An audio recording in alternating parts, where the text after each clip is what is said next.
So if you've ever been at a crime scene early in the situation, it can be a little frantic, it can be a little chaotic, and there can be survivors, people who are injured, people who need saving. There can also be bad guys still lurking either in the crime scene or around the crime scene.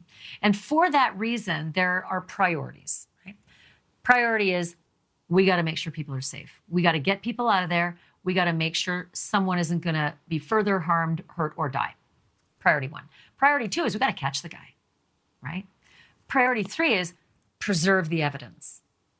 That's just the way it goes. And that should be the way it goes, right? You got to save people first. And then you got to catch the guy second to save more people. And then you got to make sure if you don't have the guy, you eventually get the guy and you keep the guy behind bars, preserving the evidence. So with that said, I got a little bit more exclusive reporting I want to give your way. It's important you have that context. And again, this comes from sourcing close to the investigation, that the first responders who responded to 1122 King Road on that horrible overnight morning incident in November 13th, they were not wearing protective footwear, booties, right? Probably normal. If you think about what first responders do, they save lives. They don't go in to investigate crime scenes. They go in to save lives. And they're in a hurry. And evidence gathering and preservation is not their bailiwick. Just isn't. They save lives. And so when the first responders, according to our sourcing, got to the house, they encountered a chaotic situation and were unclear as to exactly who might be still alive or whether there was a danger still lurking, and they went in fast. And for that reason, they tracked snow melting chemicals in from the driveway and parking lot into the home, and thereby potentially disrupted the retrieval of footprint evidence. So I want to bring in Larry Kobilinsky, who is a forensic scientist, professor emeritus of forensic science at John Jay College of Criminal Justice, and one of the smartest guys I work with on a typical day in this business. Okay, Doc.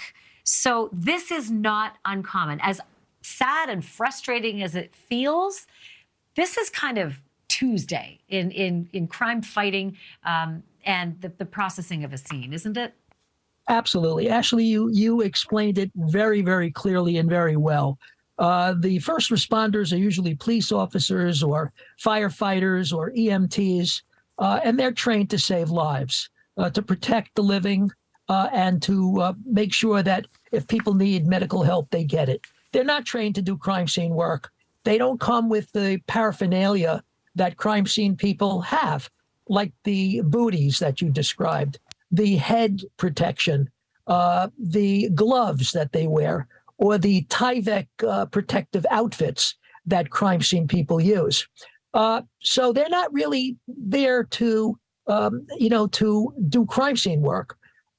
However, the first responder is really supposed to cordon off the scene and protect it from unauthorized entry.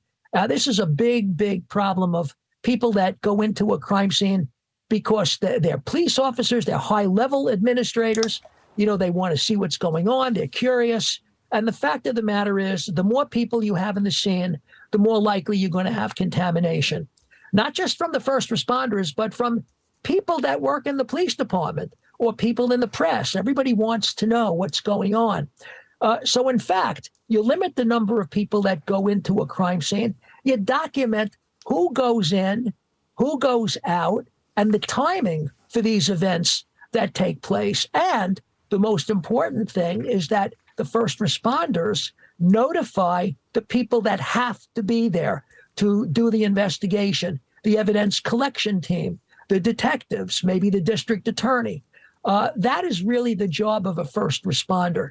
Once the evidence collection team comes in, they know how to do it right. Of course, they sometimes are confronted, as you pointed out, with contaminated evidence. But it's par for the course in this business.